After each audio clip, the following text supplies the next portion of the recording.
West and East came together in Egypt when President Roosevelt and Mr. Churchill, on their way home from Yalta, met in new conferences. First to arrive is King Farouk, Egypt's 24-year-old ruler, welcomed aboard an American destroyer by Mr. Roosevelt and his daughter, Mrs. John Bertica. The earlier talks were brief and carried through without ceremony in the Western manner.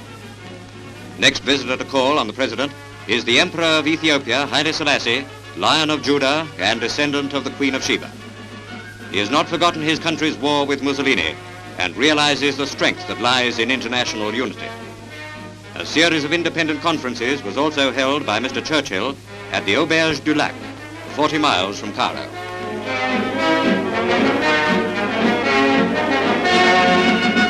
Here, the PM met Ibn Saud, King of Arabia, father of 60 sons, whose romantic rise to power has already passed into the rich legends of the desert.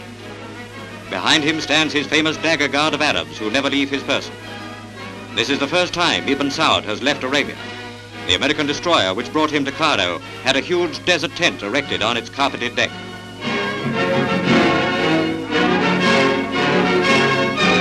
This meeting, conforming to the ancient and unchanging precepts of Arab ritual, lasted several hours.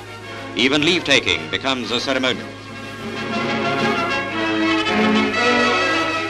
Meetings with King Farouk and members of his government completed the British round of conferences. Most important of these was held at the Egyptian Council of Ministers' offices in Cairo, attended by Mr. Eden, Lord Killearn, and Sir Alexander Cadogan. A few days after these pictures were taken, and immediately following his proclamation of Egypt's declaration of war against Germany, Ahmed Meher Pasha, wearing the fez, was murdered by an assassin. The only sad note in these magnificently hopeful meetings.